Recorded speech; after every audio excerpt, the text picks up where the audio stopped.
Hi friends, Karthigai Deepam சீரியலை பற்றி தான் நம்ம இந்த வீடியோக்குள்ளே பார்க்க போகிறோம். வாங்க நம்ம வீடியோக்குள்ளே போகலாம். அபிராமி வந்து சாப்பிட மாட்டேன்னு சொல்லி உட்காந்துட்டு இருக்கும்போது மீனாட்சி எவ்வளோ கூப்பிடுறாங்க. ஆனால் அபிராமி வந்து தீபாவை நினச்சி கண்கலங்கி அழுதுகிட்டு இருக்கிறாங்க.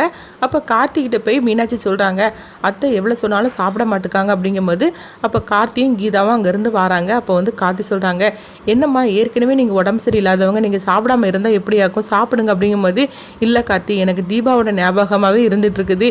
தீபாவுக்கு இப்போ என்ன ஆச்சோ ஏதாச்சோ தெரியல, அதை நினச்சாலே ரொம்பவே கவலையாக இருக்குது அப்படிங்கும்போது, நீங்கள் கவலைப்படாதீங்கம்மா, தீபாவை நம்ம சீக்கிரமாகவே கண்டுபிடிச்சிடலாம்.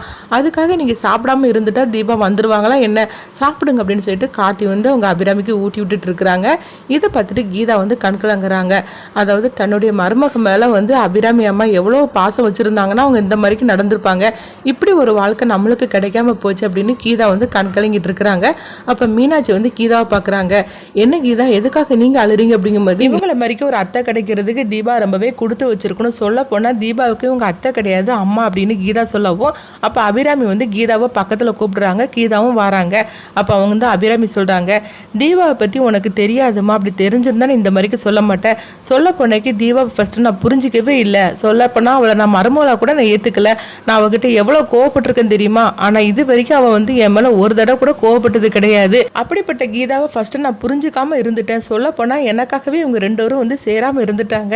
ஆனால் அவளை நான் புரிஞ்சுக்கிட்டு நான் ஏற்றதுக்கு அப்புறமா நான் அவளுக்கு ஒரு நல்லபடியான ஒரு வாழ்க்கையை அமைச்சு கொடுக்குன்னு நினைக்கும் போது இந்த மாதிரிலாம் ஒவ்வொரு தடுங்களாக வந்து அவள் கடைசியில் எங்களை விட்டு பிரிஞ்சே போயிட்டாமா அப்படின்னு சொல்லி அபிராமி வந்து கண்கலங்கி அழுதுகிட்டு இருக்கிறாங்க.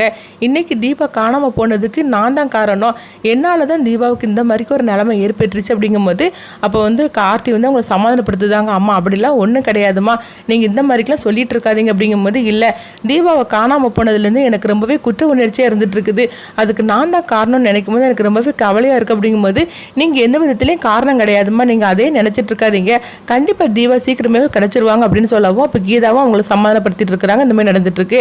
அடுத்து வந்து பார்த்தோம்னா கார்த்தியும் கீதா வந்து படுக்கிறதுக்காக ரூமுக்கு வராங்க.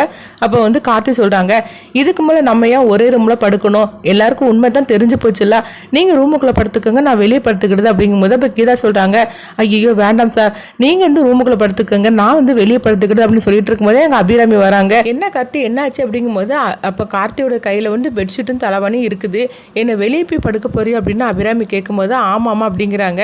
அதுதான் உங்கள் எல்லாத்துக்கும் உண்மை தெரிஞ்சு போச்சுல, உண்மை தெரியக்கூடாதுன்னு சொல்கிறதுக்காக தான் நாங்கள் ரெண்டு பேரும் ஒரே ரூமில் படுத்திருந்தோம், இப்போ தான் உண்மை தெரிஞ்சு போச்சுல, அதனால தான் நான் வெளியே படுக்க போகிறேன் அப்படின்னு கார்த்தி சொல்லவும் அப்போ அபிராமி சொல்கிறாங்க, கீதா நீ ஏன் கூட வந்து படுத்துக்கோமா அப்படிங்கிறாங்க. இது கெட்டதுமே கார்த்தி சொல்கிறாங்க, அதெல்லாம் வேண்டாமா, உங்களுக்கு தேவையில்லாமல் சிரமம் எதுக்கு அப்படிங்கும்போது, என்ன கார்த்தி நீ இந்த மாதிரிக்கு பேசிகிட்டு இருக்கிற, அவளை பாரு எவ்வளோ நல்ல பொண்ணாக இருந்துட்டு இருக்கிறா, சொல்ல பொண்ணாக்கி தீபா வந்து எனக்கு மருமகனா, கீதாவை என் பொண்ணா நான் ஏற்றுக்கிறேன் அப்படிங்கிறாங்க. இது கிட்டதுமே கீதா வந்து ஓடி வந்து அவங்க அபிராமி காலில் விழுறாங்க. அப்போ வந்து ஏம்மா இப்படிலாம் பண்ணுற அப்படிங்கும்போது அப்போ கீதா சொல்கிறாங்க, எனக்கு ஒரு அம்மா இல்லாத குறைய உங்களை மாதிரிக்கு ஒருத்தங்களை பார்த்து தான் நான் தீர்த்துக்கிட்டேன், சொல்ல போனால் வந்தவங்க கொஞ்ச நாளிலேயே நான் உங்களை பற்றி நல்லாவே புரிஞ்சுக்கிட்டேன், இந்த மாதிரிக்கு ஒரு அம்மா எனக்கு கிடைக்காம போயிட்டாங்க அப்படின்னு சொல்லி நான் ரொம்பவே ஃபீல் பண்ணுறேன் அப்படிங்கிறாங்க. ஏம்மா உனக்கு உங்கள் அம்மா அப்பா கிடையாது அப்படிங்கும்போது, இல்லை ஆண்டி நீங்கள் அதை பற்றி கேட்காதீங்க, என்னுடைய கதையை பற்றி அப்படிங்கிறாங்க. ஏமா அப்படி சொல்லிட்டு இருக்கிற அப்படிங்கும்போது, ஆமாம் ஆண்டி அது தெரிஞ்சால் நீங்கள் ரொம்பவே வருத்தப்படுவீங்க, அது எனக்குள்ளே இருக்கட்டும், நான் அந்த கதையை சொல்ல விரும்பலை அப்படின்னு கீதா சொல்லவும், சரிம்மா நீ சொல்ல விருப்பப்படலைன்னா வேண்டாம், ஆனால் நீ எனக்கு ஒரு பொண்ணு தாம்மா அப்படிங்கிறாங்க. எனக்கு பொண்ணு கிடையாது, எனக்கு 3 பையன்தான், நான் உன்னை என் பொண்ணா நான் ஏற்றுக்கிடுதாம்மா அப்படின்னு சொல்லவும் இதை பார்த்துட்டு கீதா வந்து கண்கலங்குறாங்க. நீ வாமா, நம்மள நீ அழக்கூடாது, உன்னுடைய வாழ்க்கையில் எவ்வளோ சோகம் சந்தோஷம் இருந்துன்னு எனக்கு தெரியாது, ஆனால் இதுக்கு மேலே நீ கஷ்டப்படக்கூடாதுமா, நீ சந்தோஷமாக தான் இருக்கணும் அப்படின்னு சொல்லிட்டு கீதா வந்து தன்னுடைய ரூமில் படுக்கிறதுக்காக அபிராமி அழைச்சிட்டு போகிறாங்க. இந்த மாதிரி நடந்துட்டுருக்கு. இங்கே பார்த்தோம்னா ஐஸ்வர்யா இதெல்லாம் பார்த்துட்டு இருக்கிறாங்க. இது என்னது இங்கே இந்த மாதிரிலாம் நடந்துட்டுருக்கு, ஒரு தீபாவை வச்சே நம்மளால் சமாளிக்க முடியாமல் அவளை எப்படியாவது வந்து தீர்த்துக்கட்டுன்னு சொல்லி முடிவு பண்ணிட்டு இருக்கிறோம். இப்போ என்னென்னா வந்து தீபா மாதிரிக்கு இருக்கிற கீதாவும் இங்கே வந்துட்டா, இவளை வர அத்தை வந்து மகளா வர ஏற்றுக்கிட்டாங்களா, இப்போ இவளை வர அடித்து தோரத்தணுமா, நம்மளுக்கு என்ன தான் பண்ணுறதுக்கு ஒன்றுமே புரிய மாட்டேங்குது, இவங்களெல்லாம் எப்போ தான் நான் வீட்டை விட்டே விரட்ட போகிறோன்னு தெரியல அப்படின்னு ஐஸ்வர்யா வந்து புலம்பி தீர்த்துட்டு இருக்கிறாங்க.